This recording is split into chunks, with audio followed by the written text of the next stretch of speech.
Hi there, welcome. Hey everybody. I'm Larry. I'm Emily. And this is the Planning God channel. We are starting our second annual Gospel Through the Holidays reading challenge. Last year we went through the Gospel of Luke.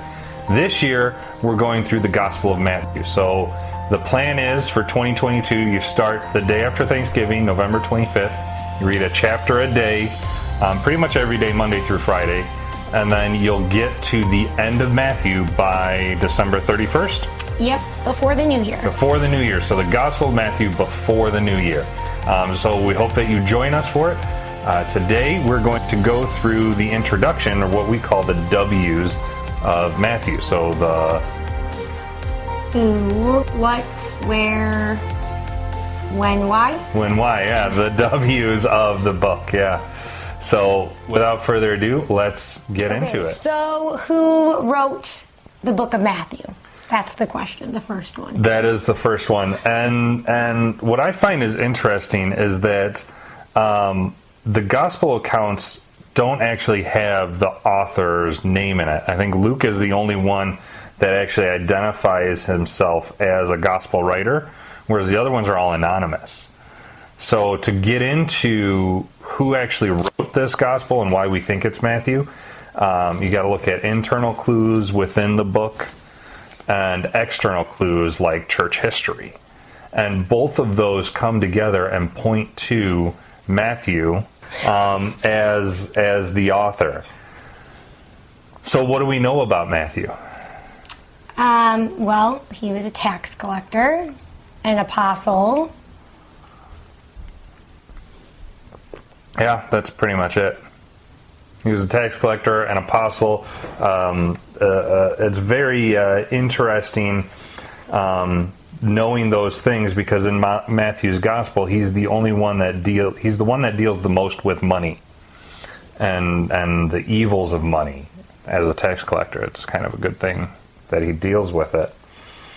And then another thing is that he's from the city of Capernaum, which you'll see as you read through the book. Whenever the city of Capernaum is announced or talked about, he gives a special description of it. You know, it is a city by the sea, right? Everyone at that time would know where Capernaum is, but he had that little extra tidbit of description.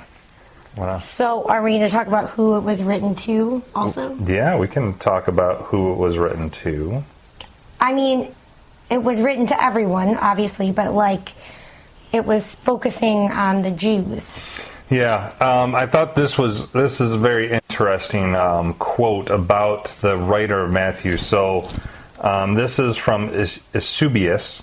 He was one of the very early church fathers, and he wrote this about Matthew. He says, I'm going to quote it here: "For Matthew, who had first preached to the Hebrews when he was about to go to other peoples, committed his gospel to writing in his native language, and thus compensated those whom he obliged to leave for the loss of his presence." So what Eusebius is kind of alluding to is that Matthew first wrote his gospel in Hebrew, his language, for the Jews, because he was leaving to go talk to Gentiles about Jesus. Now, what's interesting about this, though, is that we've never found a Hebrew version of the Gospel of Matthew. All gospel writings that we have and have been translated from have all been in Greek. So this is really the only mention of that, but it just kind of furthers that point that Matthew's gospel is to the Hebrews. It's to the Jews. And very interesting about that is that he's going to say things, Matthew will, about the Jewish culture. And he's going to expect the reader to know what those are, what that means in the Jewish culture. And that's one thing I think I get a lot out of Matthew, is that first century Jewish context.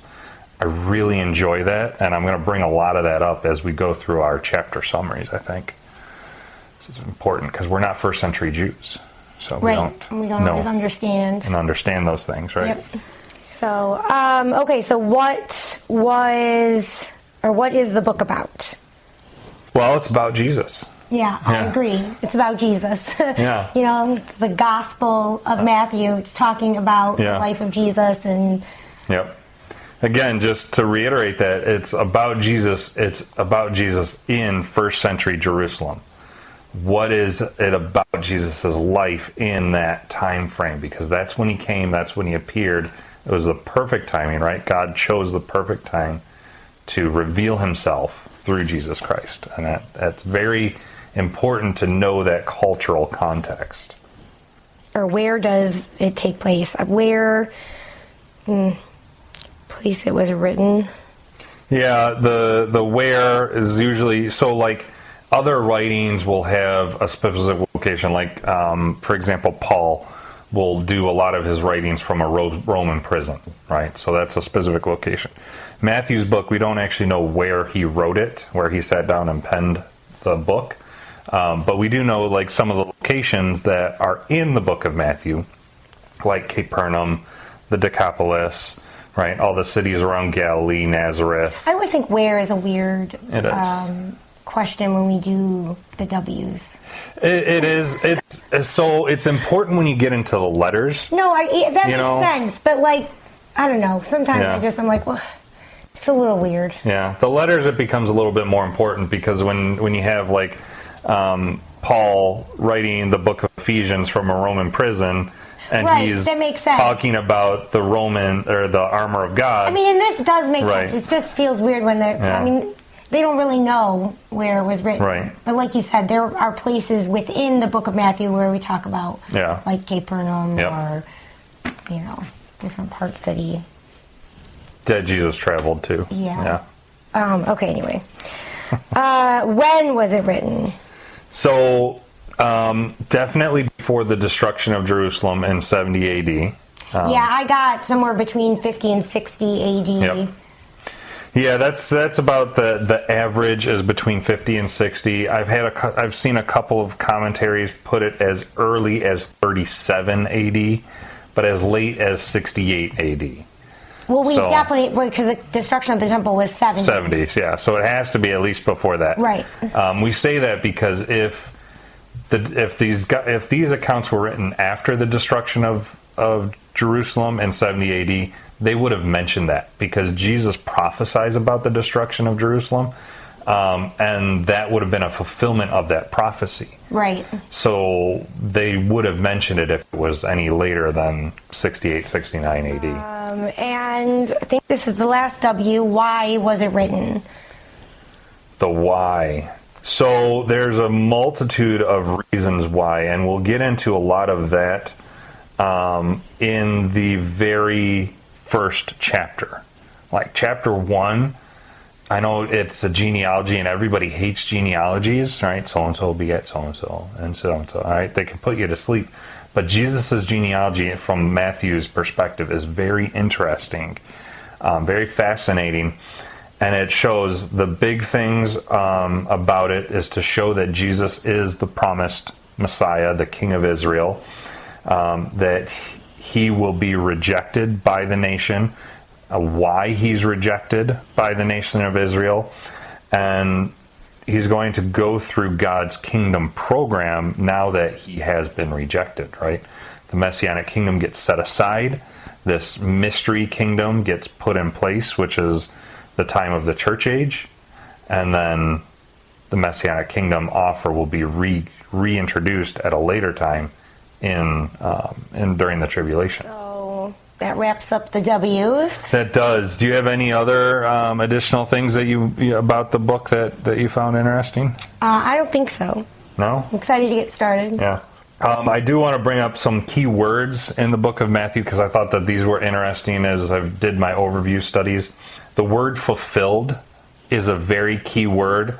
Matthew very much so pulls out the Old Testament scriptures, and you'll see that, as we read through. If you have a journaling Bible, get it out and highlight. However you highlight prophecy, like in my journaling Bible, I use the color orange to highlight prophecy. Every time that it talks about Jesus fulfilling a specific prophecy, Matthew will call out that prophecy from the Old Testament and put it in. And so I've been highlighting those and marking those where they are in the Old Testament, which is really cool. So we see Jesus fulfilling prophecy. So fulfilled occurs a lot of times. The kingdom of heaven is found 32 times, talking about how Jesus is coming to bring in or usher in the kingdom of heaven. That's all before chapter 12. And then we see chapter 12 as the turning point in Matthew's gospel, and how Jesus goes from teaching the kingdom of heaven is at hand to, hey, I'm going to instruct my disciples.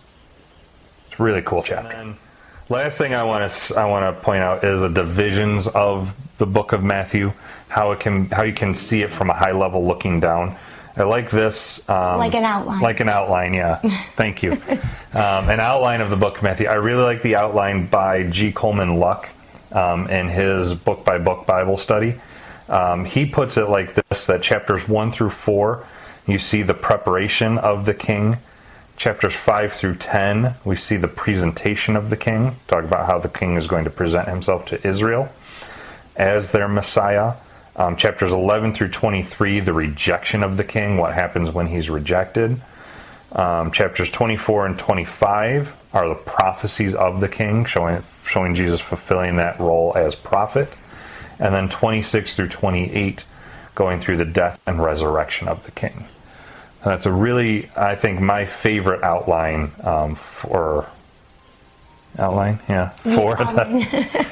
book of Matthew. Cool. So I think that's it. That's our overview.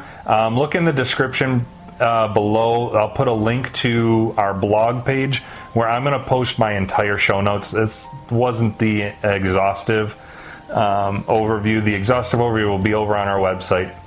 You can download the Larry notes with all the references and all the research that I did. But we look forward to starting this.